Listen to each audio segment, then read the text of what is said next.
Well, good afternoon, everyone. It's a pleasure to be here today. Welcome to this reception for military veteran law students.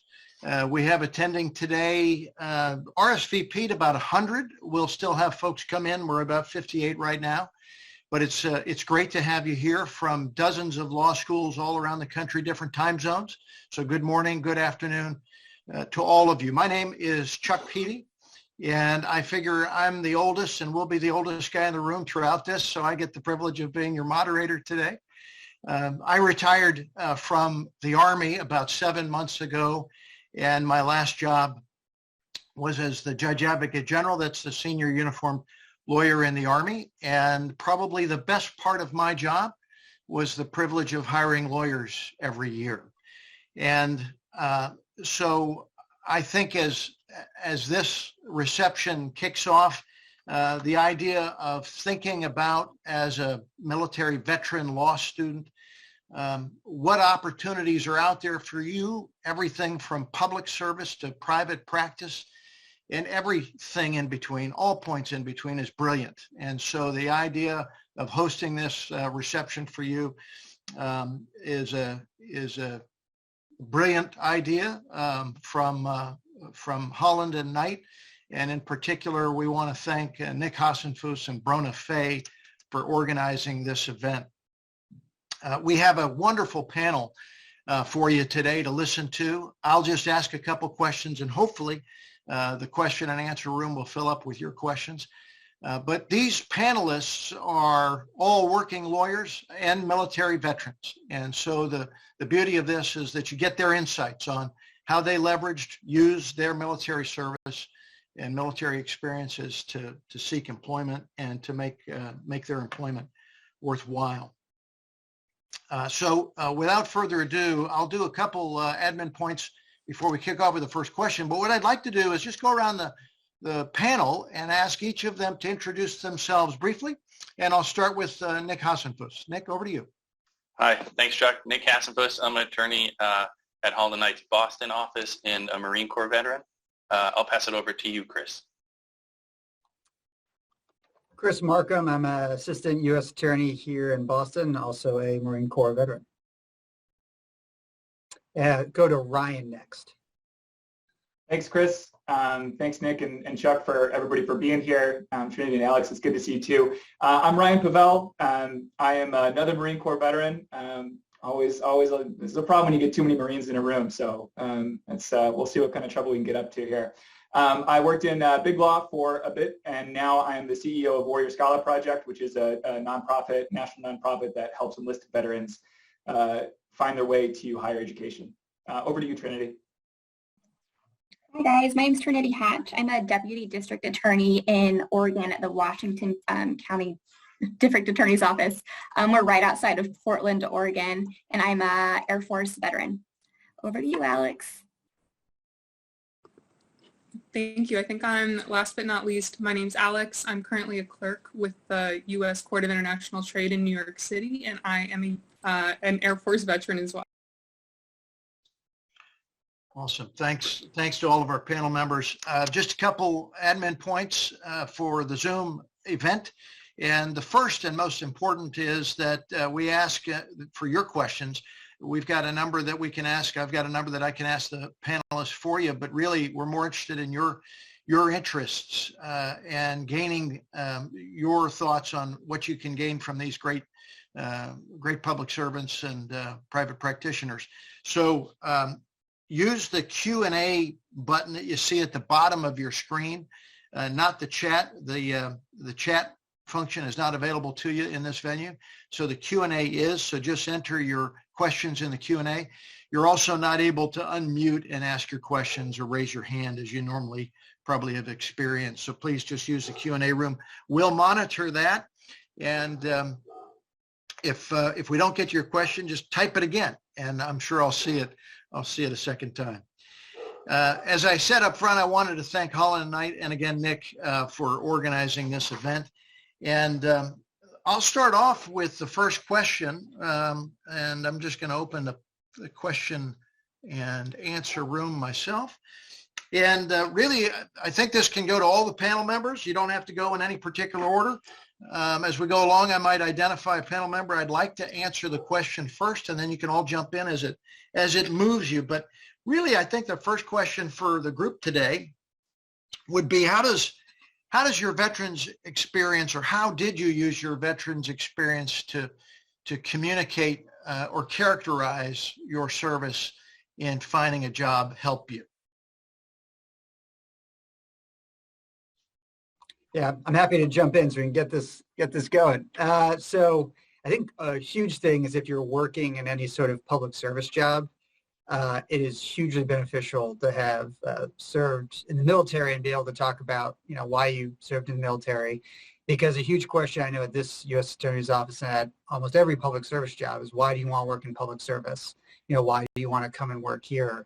And in addition to talking about the mission of whatever, branch or service or whatever that you're looking to work at, to be able to say, demonstrate that there's no question about your passion and commitment to public service by talking about your military experience, that's always incredibly helpful.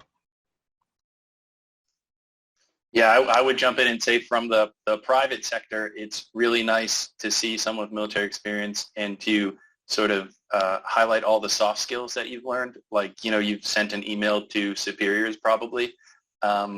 Maybe other folks that are entry level haven't really done something like that other than professors. You also have a really good way of showing sort of your diversity of knowledge and diversity of viewpoints. By serving in the military, you get exposed to people with views very different from you and in different, from different places than you. And you can really use that to your benefit to show how you understand and how you'll be able to service a client.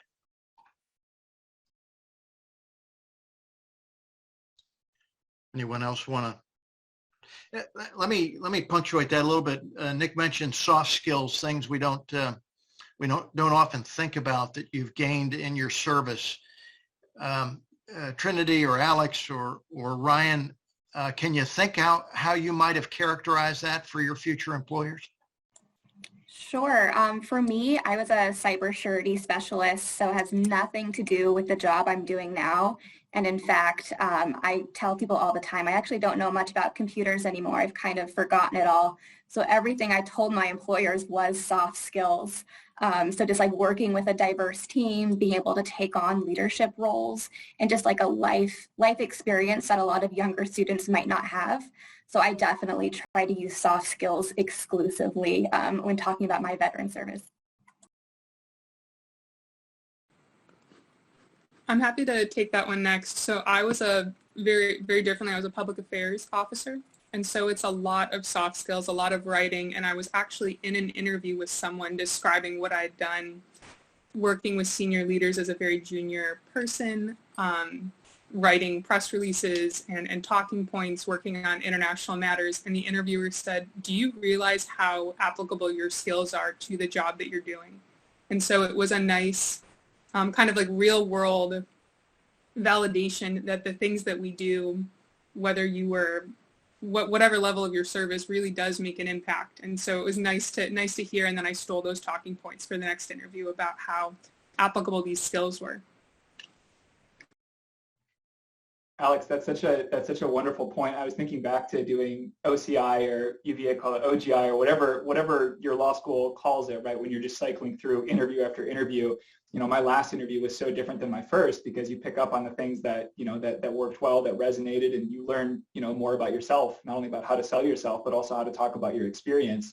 So, to bridge somewhat of the first and the second question, I think that one of the tremendous things that military service offers you is some perspective, right? And so that doesn't mean that you know the answers to all the questions, far from it, but you have some experience outside of the traditional path that makes you value add for a lot of employers, right? And certainly speaking from the law firm side, military experience came up quite frequently in my interviews, and not something that we would talk about in depth, but to that question about soft skills, I think the military experience by and large gives you a lot of opportunity to do a lot of work, right? And so you're working with a bunch of different teams. You're working with some really good leaders, for many of us, some really bad leaders.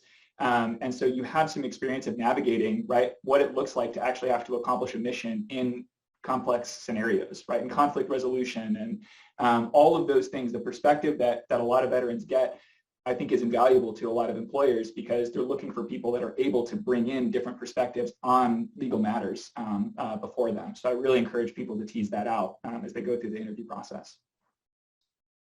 We got a couple great questions in the Q&A room, and before I jump to that, let me just pull the thread on this particular piece one more inch here, and that is what you've all hit on. Is there anything you can put your finger on that you sort of took for granted about what you acquired in your military service that became more obvious to you as you worked or applied for jobs or compared yourselves to other people applying for jobs or your peers in your jobs? What had you taken for granted that you realized, wow, that's a skill or a trait that I'd learned in the military that really nobody else has because of my experience? So I think for me, I think one of the things that I probably took for granted is time management. Sometimes I think it's hard for folks, veterans, to understand sort of the time management skills they've definitely acquired and how to balance different priorities. Also just communication. Generally in the military, you're communicating what you're doing, how the mission's going, sort of your status. A lot of folks don't do that unless prompted otherwise. So it's really good to have those. Those are two big things that I think will help you be successful as an attorney. Yeah, I was, managing other people and crisis management are two things I got to do in the military that most people who go right from college to law school don't get a lot of experience in. And in particular, when I was in big law, I did a lot of data breach response, which is basically like a hack happens, and all of a sudden the company is completely freaking out. And my job would be essentially to be like the XO under like whoever the partner was, who's like the CO, right? Like make sure the trains are running on time. I've got cyber specialists who like I kind of understand what they're saying, but I need to have like basically a battle tracker of like what they're doing. I have other associates who I'm having doing legal research projects, and just the ability to be like, oh, I'm going to get up at 5 a.m, chug coffee, get my battle trackers going, and essentially have that information being pushed up to my superiors in real time. It's just not, it's not that only people in the military can do that. I just got to have some experience doing that, whether it be in training or, going on exercises and stuff like that. So, and to your point on, I'll talk about this a bit later, but when you're doing interviews, you should have some of those vignettes ready to go and be able to reason and explain by analogy in your interviews, but how they're potentially applicable. Because just having one or two of those you can speak to really fluently will give you something to talk about during the interview. That's not like, the Red Sox or whatever. Chris, to kind of bullet point that, something that I learned is that I thought everyone was as driven about getting the mission done or having as much grit as it has never not gotten done. Like the brief will get done. It might get done at 5 a.m. because you're chugging coffee, but this insatiable need to deliver and produce on time is something that just is not, you get an inherent boost when you are interviewing somewhere and you say, I really focused on getting tasks done on time. I'm attention to detail oriented, and these interviewers that I've met with, they're like, of course you are. That's inherent in the things that you've done and the places that you've been, and you don't have to just tell us in a writing sample. You can show us through real vignettes and experience on times that it's really a cut above to describe some of those interpersonal qualities that say hey, I'm dependable and I can get it done. And Alex, I love the word grit that you use there, because I think that's my answer too, right? The thing that rose to the top of my mind when Chuck, you first asked the question about something I took for granted is resiliency, right? So dealing with when things go wrong, right? And how you go about navigating those situations, or even when things are going right and you just really have to dig deep, right? I think that the folks on balance in the military veterans have a higher amount of resiliency, and that's something which not only serves you well, right, and serves your employer well, but also the colleagues around you, right, to be able to to help others and to be able to accomplish the mission, right? It's not to your point, Alex, it's never a question about whether or not the mission will be accomplished, even if you have to chug coffee to get there, which we've all done. Yeah, I was going to add one more because I think there's one that I hadn't really thought about until I started interviewing folks and being more senior at a law firm, is the understanding of how you participate in a team. Like sometimes I think, particularly if you're a junior level associate at big law, you might not understand why doc review is so important because you don't see the whole piece of the puzzle come together yet. I think your military experience really shows you how, you know, you're doing your piece of the puzzle, but it's for the greater mission, and it makes it easier for you to understand, like, I'm here to accomplish this work. I know that what I'm doing is meaningful, even though I might not be participating in the next phase. And that can, like, really help you, I think, stay motivated. And there's a lot of sometimes lack of understanding of how that works. Awesome. Hey, we've got some wonderful questions popping up in the Q&A, so let me jump into those. And please rest assured we'll try and get to all of them. First question, how did you ease the transition from military to law school to legal career and beyond? How about Trinity? How about you tackling that first? Yeah, it was a little bit easier for me because I was enlisted. So I went to undergrad after I finished the military. And I think that only benefited me because I had this life experience, I had this perspective and this grit to get the job done that maybe some of my younger peers didn't. And so then I had just kind of this buffer period between undergrad and law school to kind of get me prepared. I know that's not going to be the case with some of our commissioned folks, but I do think that that benefited me. And I'm also married, so I think having some, again, perspective with like work life and family life kind of helps as well. I'll jump in on that one as well. I mean, so the Mission of Warrior Scholar Project is actually pretty squarely on this for the undergraduate side, right? So we serve enlisted veterans who are making the transition into undergraduate, and now we're doing a pilot for graduate school as well. And I think a lot of the principles about what make people successful in the transition into undergrad track with what make people successful when they go into transfer into or when they start graduate school, right? And the through line throughout all the work that we do always comes back to community, right? So the folks that have a community, the folks that are not trying to brute force it and do things on their own are the folks that are much more likely to be successful. For some, that means building connections to the military community and the veteran community, whether it's student veteran groups, whether it's, you know, other VSOs and things like that, and doing work that's still in that same vein. For other folks, it means reaching out and building community well outside of the military purview, right? And connecting with other student veteran groups, finding, you know, there's so many activities and so many different groups that you can be a part of in law school that can really make or break your experience there. And there are being able to have a group that you can be candid with, ask candid questions to, get candid answers is hugely important, and at any level of transitioning into an academic program.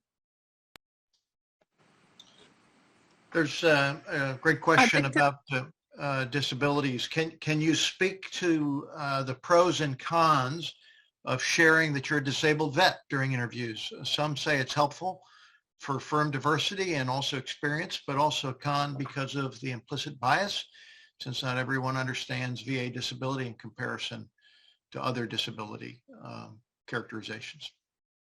Anyone like to tackle that? Yeah, I would just note, so I don't have a percentage disability, so someone else can probably speak to that. But just from the admin side, having applied to multiple public sector jobs, there is an explicit preference for veterans and disabled veterans. I would just note that there's a difference between bringing that up in the interview process when you're having an interview with someone who wants to talk about how you work with other people and things like that, and with the admin side of the house where you will actually fill out paperwork and formally notify them of that aspect of your life. And I think this is personal to everyone, you know, like how comfortable do you feel about talking about, you know, any aspect of your life, including disability. But just keep in mind that I would absolutely particularly for any job, notify the admin side of the house of that disability so you can get potentially that veteran preference and document that you've notified them. I do think it's a different question of whether when someone's trying to get to know you and, you know, figure out like whether you'd work well in their office or how you would operate, unless that is a disability that impacts or even if it is a disability that impacts your day-to-day functioning, whether you really want to go down that road.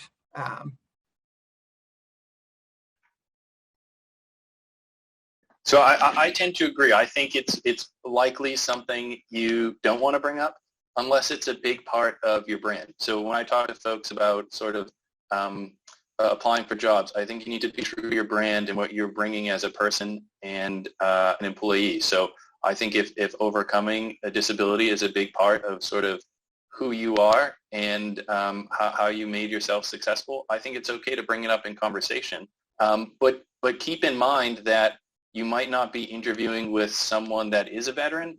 You might not be interviewing with someone who always thinks, you see a lot of things on the news about veterans with PTSD,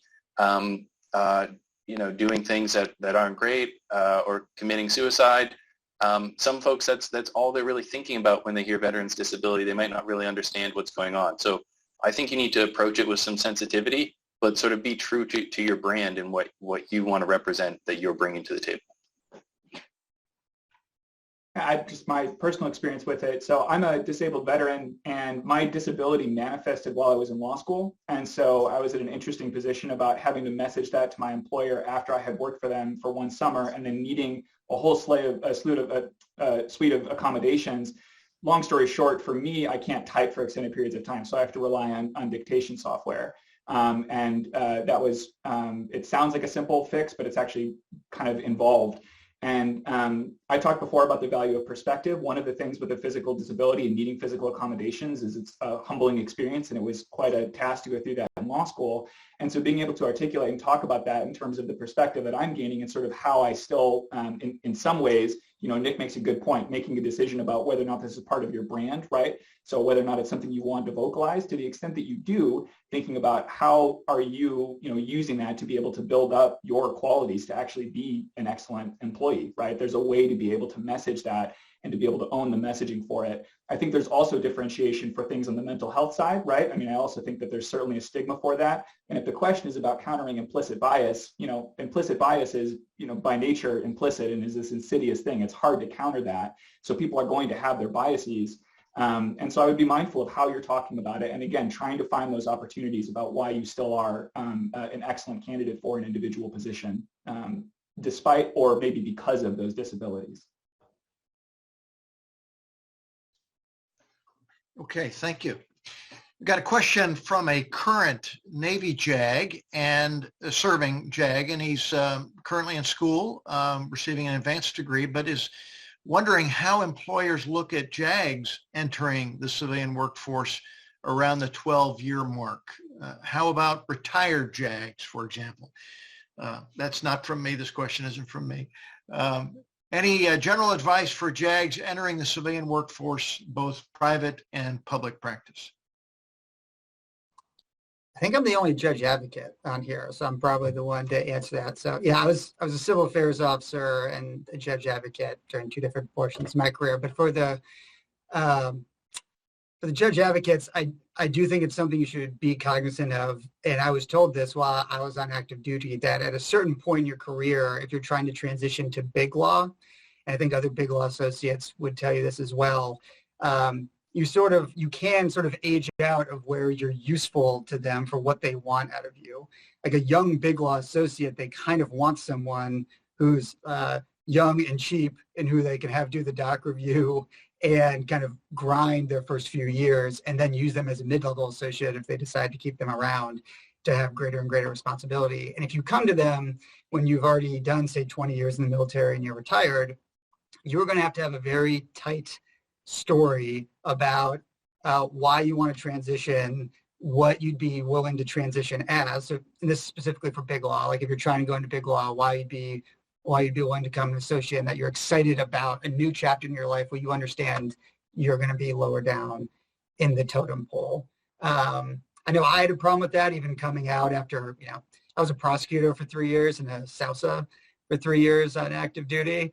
And then being treated like a first year, like I didn't know anything when I'd done complicated trials for 3 years was very frustrating. So you should think about also what position you might want to have in the private sector. The biggest thing, yes, it's going to be a thing. Yes, you should have a very tight story about the things you've learned and why you'd be a value add. And in addition, if you are going to be applying to, a more junior level job, you're really going to have to express your excitement for, a new chapter, starting something new and realizing where you're at.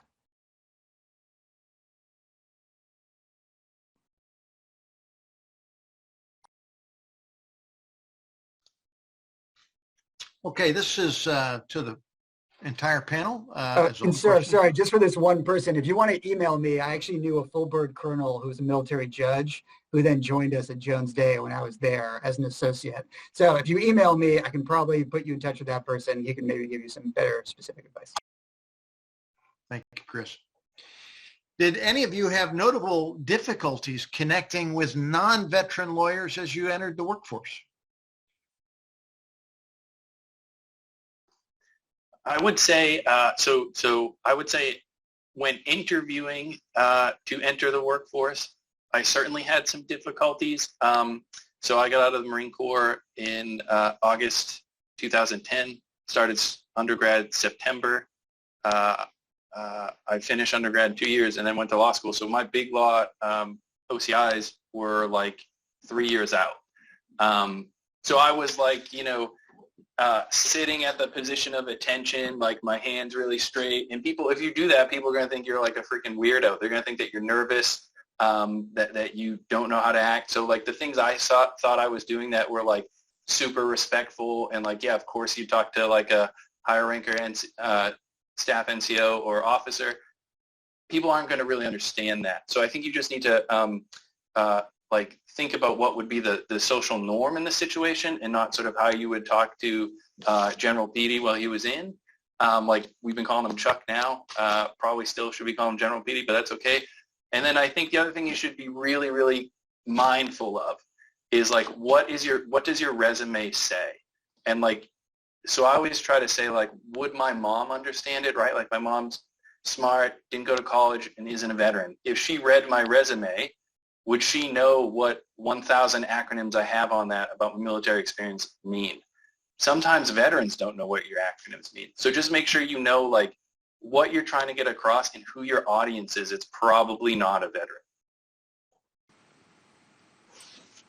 Nick, I'd like to add on that about the distinction between like the hiring process and the in practice. I have had nothing but incredible workplaces where my coworkers have been supportive, want to learn about my military experience, and are really excited to learn more about me. That was not the same in my interview process. And I remember I was interviewing at an unnamed big law firm, and someone reads my resume and says a lot on my resume that they could talk about. It's like fairly curated to be interesting and accessible. And they just didn't have anything in common with me about my military experience, my Air Force Academy background. And they said, so Air Force Academy, what do you think about the sexual assault scandals going on there?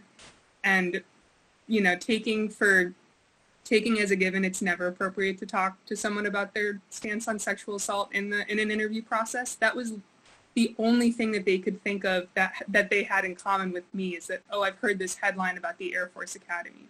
It wasn't, I was a Division I swimmer, or I'd been to all these different places, or this was my work experience. That was the only thing they could think of in common.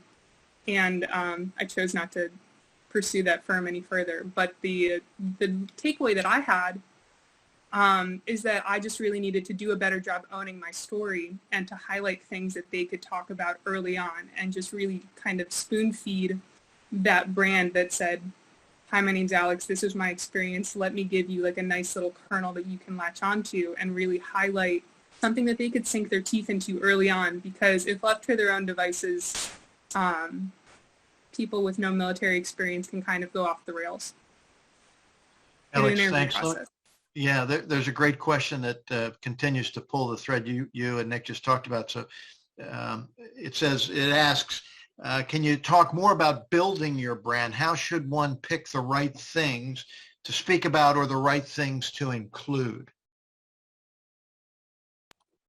I think the public affairs person can probably talk to this best, but I think it's a really good point that in a vacuum where you're defining yourself and your military brand, someone else will come in and fill that vacuum with whatever they might be thinking or talking about.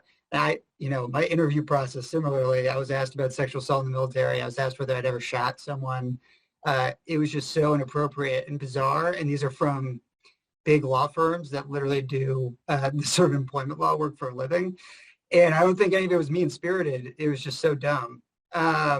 And so I think if you start early on from like giving them things they can sink their teeth into about your military experience, I think that's really helpful. And yeah, to the point of separating the interview process with the work process, I did find once I actually got into workplaces, you're just like a normal person and then you're just having normal interactions. So yeah, really drop the sirs and the ma'ams. It freaks people out. Sitting at the position of attention, really like that sort of stuff freaks people out. But once you're in the day-to-day and get a beer with someone, they just realize you're a normal person and it's fine. The interview process, I think, is where it's a little bit more tricky because it's a 20-minute thumb sketch of you as a human based on they don't even know, right? Yeah, so I'll answer real quick about building the brand, and then I'd like to pass it to Trinity because I think, Trinity, you're probably the most recently hired out of all of us, so maybe you could say how you did it. But so I've been on the hiring committee at Holland Boston office for over 6 years. So I get that question a lot. Like, what should I say to build my brand? And like I think the trick is, I don't know, right? Because like it's your brand. Like, what do you want to represent? I think you just need to think about like, what's your it factor? Is it the military? It could be, but it doesn't have to be. But like it could, so for me, I think a big part of what I offer as an attorney and what sets me apart is my sort of commitment to public service and pro bono work. And that happens to be in the military sector because, for veterans and active duty, because that resonates well with me. But that doesn't mean it has to be your brand. But like most of the things that I do are really incorporating that and showing how that makes me a better attorney, how it's going to make me a better citizen, both, in my community, but also in the firm, because it's important to be a good citizen for both. So I think you just need to think about what is your brand and what is it that you're offering. It's going to be different for all of you. Yeah, Nick, I'm going to take some of the terms that you already used because it's so on point. I would say just know your audience. And for those of us interested in the public service realm, it's really easy. I think Chris already talked about this. You can really spin your service into wanting to continue to serve the public, which is exactly what I did when interviewing at the DA's office and all of the public interest jobs that I did. Again, especially because my actual career field is not as important as all these soft skills I learned and what I've taken away from it, which again is just, wanting to continue to build ties with the community and, kind of pursue something that's bigger than myself. And I've never really pursued private practice. I don't know how genuinely you can say that in a private practice interview, but with public service, it's really easy to say, I want to do something bigger than myself. And, working with this organization would help me do that. It's a great segue to one of our questions, Trinity. Did you ever find yourself feeling like your legal work lacked the same purpose and fulfillment that your military service offered?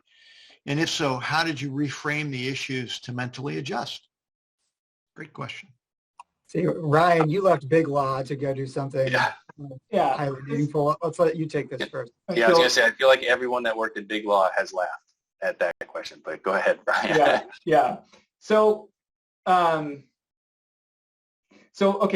think there's a couple of really important things here. Nick is a really good demonstration of somebody that's been able to build a practice in Big Law and allocate what seems to be an inhuman amount of time towards, things that are still advancing veteran advocacy causes, right? And being able to do legal work and still, being on these various committees. And so I think that that's an important thing to start off with, that it's not just the case that, not all Big Law is created equally, right? And some firms are going to be open to people taking substantial time to be able to dedicate towards the things that they're really interested in pro bono work, and even potentially in some, non-pro bono work and some billable work.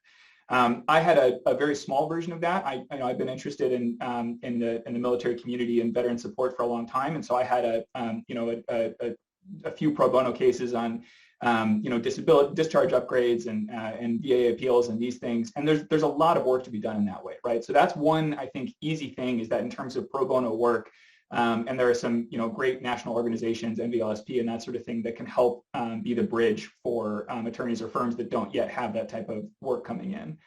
Having said that, at the end of the day, for me, it was insufficient, right? So I intended to be in Big Law for longer than I was actually there. So I was there for a year. I was not one of these, horribly disgruntled employees. I was learning a lot. I was working a lot. And I had an opportunity to be able to come on board and work at Warrior Scholar Project full time. And the opportunity came much earlier than I thought. And I had said for years, if this is the one organization that if I could do it full time, I would do it in an instant. And so I had been volunteering with them and working part time for about 5 years before then. So I knew quite well what I was getting into. And it also is part of the power of networking, right? This came from meeting up with one of the founders for Old Time's Sake, who is another attorney in Chicago, and then this turned into an offer. And so I think for me, having that really clearly identified that I want to be working full time, right, for something that I really am closely connected with, right, and sort of like on that very deep connection level was more important than what I was personally getting out of Big Law. But there's a few different ways to go that route, right? So I really want to encourage people to explore the pro bono opportunities, the committees you can work on. There's a ton of nonprofits that could use active members of the bar to be able to advise, whether that's on an advisory council or board members. So there's a lot of ways to still be able to be part of that community and to make an impact, but also be true to yourself that if at the end of the day, you realize I want to be allocating 100% of my effort to something which isn't what my current job is, then make the moves. Yeah, and I think Nick would be a good one to talk to this because obviously he's still in Big Law. And I do want to say that I similarly was not some horribly disgruntled Big Law associate. But what I want to say about what Ryan said is that there is a danger to relying too much on pro bono as like, oh, I'm going to go to a big law firm. I'm going to work 2,300 hours a year, but they'll let me do 200 hours of pro bono. So like, it'll be fine. I think what Ryan found and what some people find is that like if you can't find a way to motivate yourself by the vast majority of the work that you're doing, then it's not probably going to be able to be fulfilled by some side pro bono hours, as Ryan found, as I eventually found. With that said, I found a lot of motivation being at Jones Day and doing data breach response and working with a bunch of other former AUSAs there who are doing litigation because you're in the fight. If you're doing litigation, you're doing data breach response, you're in it to win it. And I think something you can do is if you find something you find interesting and you're in it to win it, then you get pretty motivated just about that. And two, there are opportunities like Nick has clearly done, I'd encourage people to do, to take a leadership role or to take a community building role. And I try to get on associates committee really early on to start building out like, hey, like we're a community of associates, like we should be like supporting each other and doing these sorts of things and having these sort of events. Because that's probably the biggest thing I missed about being an officer is I didn't have junior Marines anymore who I could sort of pour myself into of like, hey, what do you want to do next? What do you want to be? Like, let's get you to that school. Let's get you to this. So I just started doing it with my paralegals, one of them now is at Suffolk Law School, which is very exciting for me. But, I think that's what you have to try to find is like I wouldn't rely too much on the pro bono stuff, even though it can be a really helpful outlet. I would personally try to find something that you find super interesting and you can just get motivated into, and then build that community of those leadership opportunities as you see fit that you may find personally fulfilling anyways, inside or outside the military. Yeah, so I think those are good. I'll chime in because I'm still at Big Law, so I'm going to give it a little bit more of a positive spin, I think. I like what you said, Chris. Big Law, like there's some cool, you're doing really cool work, and you're doing like fast-paced, high-profile work typically. And that can be really motivating because it's like cool, right? Like some of our clients are really, really big and it's cool to do. But I do think that sometimes some of us struggle with like, am I a sellout? Like there is more, could there be more rewarding work that I could do than getting a super rich client richer? That doesn't always feel really good as like getting a veteran who, like one of my veteran clients was a Vietnam veteran and was a prisoner of war, and I got him to stay at his apartment for 3 months after he's getting evicted and found his first home, got him to move for free. That felt really good. But I think being at Big Law has given me a really unique opportunity and sort of mechanism to give back to the community. when I took over managing Holland military and veteran pro bono in 2016, I think we did about 3,600 hours. Last year we did over 6,400. So we've built this platform to give back. This is our sort of second year doing this sort of nationwide panel to help, build the community of veterans nationwide. So I do think that there's a unique opportunity at Big Law to funnel those resources into things that you think are important that will help sort of, whatever the goal is. For me, it's been veterans work. And that has been super rewarding. The other thing that's been nice is finding new opportunities in Big Law to help folks kind of get started. I started a program at Holland where we take a student that only does military and veteran pro bono for school credit. We've had 3 students so far. 2 of them have been women veterans because there's, as a lot of folks know, there's not a lot of women veterans practicing in the legal industry. So to try to help propel that career. So finding new opportunities to do those things has been really, really rewarding. 2 other quick things, if I may, before we go to the next one. This is just a question I have many thoughts on, I suppose. But I want to highlight one of the things one of the threads that Nick was talking about there, right? The value of the experience in something like Big Law. And we're not talking exclusively about Big Law either, right? I mean, this is true for a lot of different private practice where people may not feel like their workload is completely in concert with what they're doing, and frankly, some public service too. But the value of when we're looking as an organization, as a growing nonprofit, for those that want to be added to our board of directors, right? Something like somebody that has had that private experience, right, that has really gone through and that has developed a career in that can add tremendous value for the people that we're looking for to come on board and to advise our organization on how to grow, right? So that really matters, right? The ability to be able to build those things out. So it's kind of like investing in your future potential, right? And along the way, I think growing those seeds and identifying what relationships you want to build.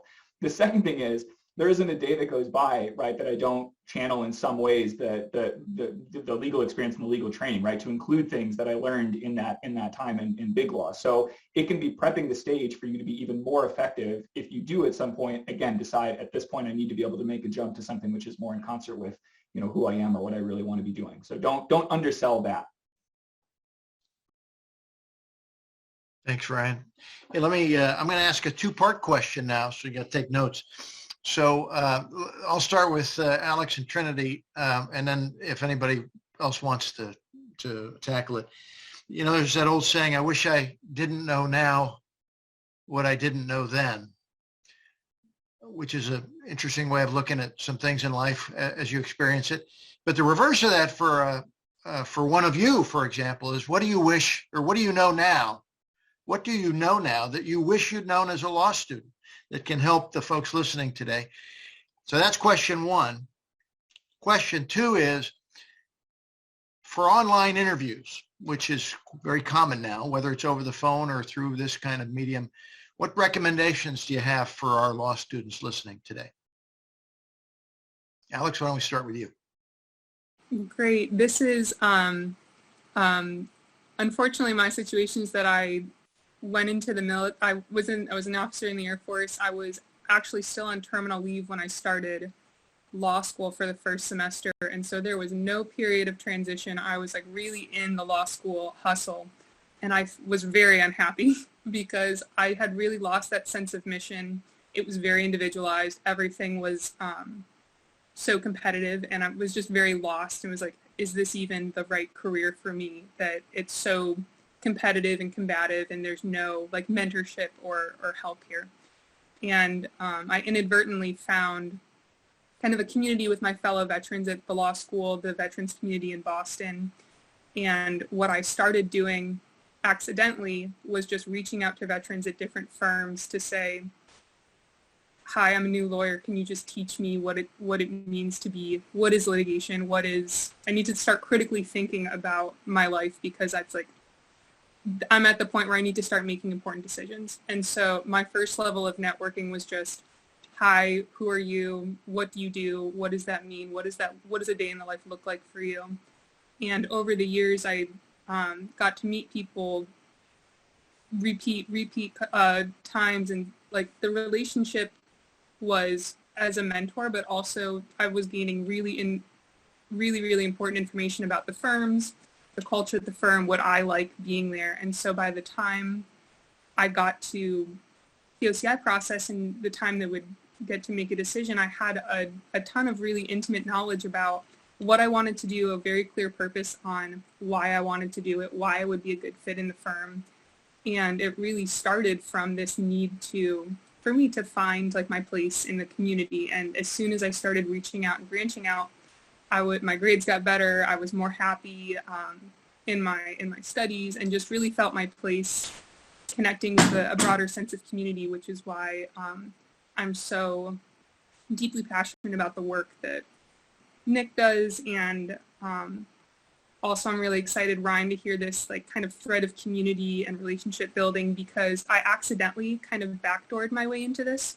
But if I was going to start it over again to answer your question, I would have done it more deliberately from the beginning and just say, this is where I want to get. How can I get there through community instead of doing it on my own? And so that was kind of my story, if that answered your question in a long manner, but a sense of community, giving back, volunteering with veterans services in the Boston community really turned that around for me. Wonderful. Thank you, Alex. Now, the second part of that question, though, was online interviewing. What recommendations do you have? Oh, online interviewing. I think that kind of going back to a point I made earlier, really owning your story. You only have so much time to talk. I would really practice like the 3 big things that you want to deliver and tie that to something in your background and experience. For example, I'm a public affairs officer, has worked in crisis communication, downed airplanes. Like the worst day for some commander, I'm the first phone call. And so I really wanted to make sure that I was giving a story and in the first 10 minutes of my interview that said, this is who I am, I'm calm under pressure, you want me on your team, I've done this before, here's a great story about a time that I've done that. And like to really loop that back into one of the first things that we talked about so that that's fresh in their mind about this is who I am and this is what I can bring. Trinity? Yeah, Alex, those are such great answers. And I'm just going to like second, third, and fourth, everything she said about networking. It sounds like you did it in such a phenomenal way. I'm going to take basically Alex's law school life, I think, and make it I wish I knew this and I wish I could tell myself this.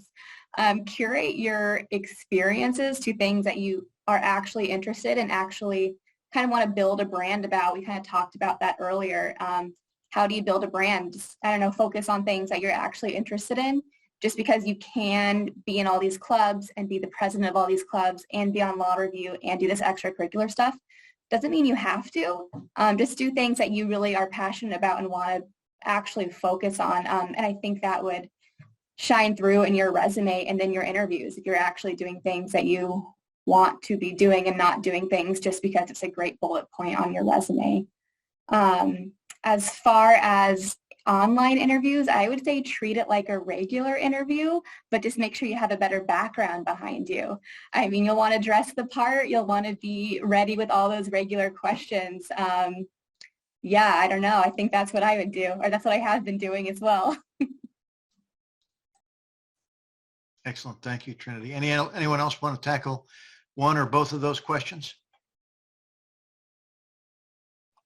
Yep, agree with all that. Yeah, I agree too. I would just say one point about online interviews, try to be in a place that's like reasonable for the interview. But like at this point, I think we all understand that, like for me, Mondays are trash day and I have a dog. So like I'm just waiting for Junior, my dog, to freak out during this. Like there's only so much you can do sometimes. Or if you have like, kids or you have a shared space because you live in an apartment in the city, your interviewers are going to understand that. But maybe don't go to like, do your interview on the train or something. That's a little less reasonable, but like I wouldn't stress out too much if you're in sort of a space that can sometimes be loud for factors out of your control. I'm just going to add one thing to these excellent answers, but a somewhat different take on the question of something that I wish that I knew. I think one of the challenges that a lot of veterans face when they go, again, this tracks for undergraduate, tracks for law school, any other graduate program, is there can be this singular focus on accomplishing the mission of getting a degree, right? And that can be a problem, right? So like part of education has to be not just like stopping and smelling the roses, but to an extent, yeah, right? Like taking courses that aren't necessarily going to get you the path to the quickest graduation, and being able to be open, right? So to use my own example, I came into law school with a pretty narrow focus on national security law. And then for a number of reasons, I just didn't want to pursue that anymore, right? As I was going through my first year, right? And I wanted to pivot to some other things. But it fed into my law school selection. It fed into my first year classes. And being open to that really came from, again, the role of community and being able to talk to a lot of my colleagues and developing relationships with, going to office hours with faculty members, right? Like go to office hours, go to office hours, go to office hours, right? Like those things really help. I wish that I had been more open when I first started, right? As opposed to having a really clear focus. I have this amount of education benefits. Law school is this long. If I take these courses, I'll graduate. The experience matters, and what you learn along the way can matter a lot more than just the substantive knowledge from your specific classes. Okay, and thanks, Ryan. We are under 10 minutes with about 8 minutes to go. We've got, again, a long list of great questions in the Q&A room. I'm going to go through as many as we can, but I want to preserve a little time at the end for each of our panel members if they have any closing thoughts, and then I'm going to reserve 1 minute for myself, if I'm allowed to do that as the old moderator. A great question, Chuck. We can do it. Yeah, okay. Any panelists know of any veteran law student mentoring programs with seasoned professionals in big law or public service? I would say that, so in part of my closing, I was going to say you should feel free to connect with any of us on LinkedIn. I think we're all open to that. I think someone who'd be great to reach out to about mentoring is Ryan, given his group. You can also reach, any of us would be fine, but if you reach out to someone, we can find them for you. I think the other thing you should think about doing is your school probably knows veterans that graduated. You could ask them their career services or whatever it's called at your school to put you in connection with them. Because a lot of times alumni really want to help alumni. Veterans always want to help veterans. So when you get the two working together, you can have a really good connection. So I would think about seeing if someone in your, whatever that office is, can put you into contact with someone from your school, because that would be a really good connection.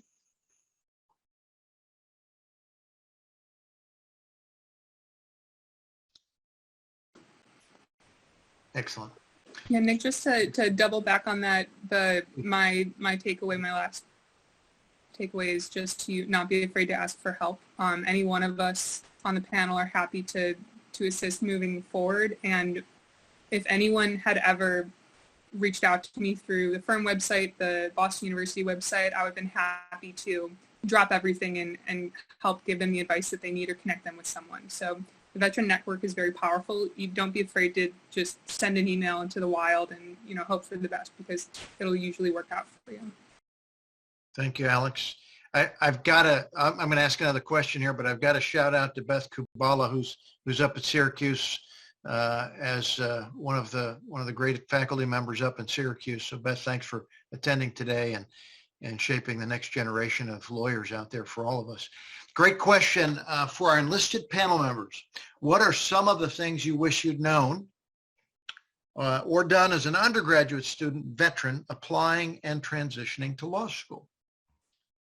I'm going to jump in on this one. That question comes from Xander, a WSP alumnus. Xander, it's good to see you on here. So look, it's that enlisted veterans should be applying and should not self-select out of top-tier law schools, right? So there's an issue with enlisted veterans in generally sort of setting sights lower. That's actually the entire purpose of Warrior Scholar Project. But that's the biggest thing, right, is you need to have a presence in those law school classrooms, much the same way that the commission officer and warrant officer counterparts need to also have a presence there. So that is the single biggest thing, is believe that you can be there, do the networking, do all the things that we're talking about in order to be able to build the pathway there. And if you don't see any enlisted veterans in the law school there at that time, be the first one, right? Make that part of your brand. Be the one that you want to be there to actually be an ambassador for the enlisted community to be able to make that impact. I would also say that as you start to practice and as you probably start your law school journey, the distinction between officer and enlisted becomes way less important than when you were in the military. I'm typically not, when interacting with veterans, unless I'm making fun of them for being an officer. No offense to the officers on the panel. There's way less of a distinction. You belong at college. You belong at law school. You're going to succeed because you're just as smart as an officer. It doesn't matter if you went to college first or second. You're going to do great as long as you try and you believe in yourself. And then you're going to do great when you practice. So just, we all probably have imposter syndrome to various degrees, and it sneaks up on us at, all the time. So like we're all facing that self-doubt at times, but you're going to do great. So just, I would say to Ryan's point, you deserve to be there and don't worry about it. Chuck, before I screw this up, I think I just by accident deleted someone's question who's going to be an Army JAG and wanted to talk about the USAO. I just wanted to reach out to me on LinkedIn. We'll connect offline because it's a very specific pathway to the U.S. Attorney's Office and what to do in that context. So please do reach out to me separately. Awesome. We're down to about 3 minutes. So I'm going to assume those were the closing arguments for Nick, Chris, and Ryan. Anything Trinity or Alex you'd like to close with? I'll say for me, one thing that has kind of held me back is my ability to network. And I think part of that stems from this very ingrained rank structure from when I was in the military. I'm like afraid to like approach people who I deem as, being higher rank than me for whatever reason. And I think a couple of people have already talked on this, Nick and Ryan, but you belong here. Don't let that hold you back. Networking is super important. So just go out there like you belong here because you definitely do. Great point. Thank you. Alex? My last piece of advice is just to apply for everything and don't self-select out. I'm currently clerking right now in New York City.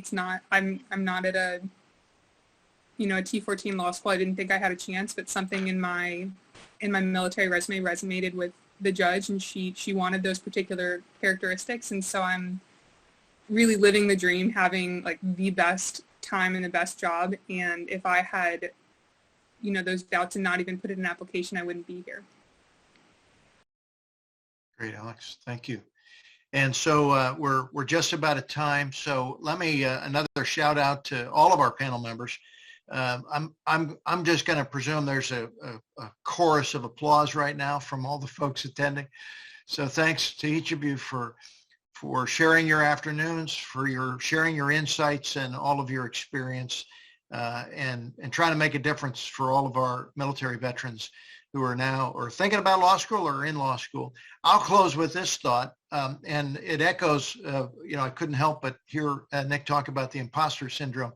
There are many days as a practicing lawyer where I'd look at the intelligence officer who was working next to me, and we were both saying I was impersonating a lawyer just because, the day was challenging and our experience didn't pay off and our advice didn't pay off. And you will sometimes feel that way, whether you're in law school or whether you're practicing law.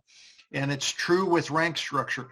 To Nick's point, you have to shed it. You just have to get rid of the notion that anybody, you might have a senior partner or something, but your rank structure that you learned in the military, you just have to be a normal person without that and realize you belong in the room. And so my last point is a favorite quote of mine I'll leave you with. So Professor Pede would say what Oliver Wendell Holmes shared with us, which is the life of the law is not logic, but experience. And experience is everything no matter what you do. You just have to roll your sleeves up, use the grit. I think it was Alex that mentioned grit. And fail. Be willing to fail. When Trinity goes into court, if the day doesn't go well, the next day is going to be better because of the experience today. And that's what the life of the law is. If you don't experience it every day, if you hide from things, if you avoid doing things, if you avoid the tough interview, if you avoid the tough paper or the tough class in law school, you're short-suiting yourself. So, that other famous phrase, don't take counsel of your fears. It's your evil twin on your shoulder telling you, don't do that. Do it. Get out there and do it. Challenge yourself, and you'll be better for it, whether you succeed or fail. So my thanks to Nick for inviting me to moderate today and for my my 15 or 20 seconds of closing comments. Nick, I'll hand it over to you if there's anything final for administrative purposes. Yeah, I just want to say thanks, Chuck. We're lucky to have you as a moderator. It's not every day that we get to spend an hour with a retired lieutenant general. Pretty amazing to have you here. Your knowledge and your composure, just your whole demeanor has been really amazing for all of us here. So I appreciate you taking the time. For folks who asked me for the recording, if you want to shoot me an email or a LinkedIn message, I'll make sure you get the link to the recording. Other than that, we really appreciate everyone's time, and hopefully see you the next time we do this in about a year.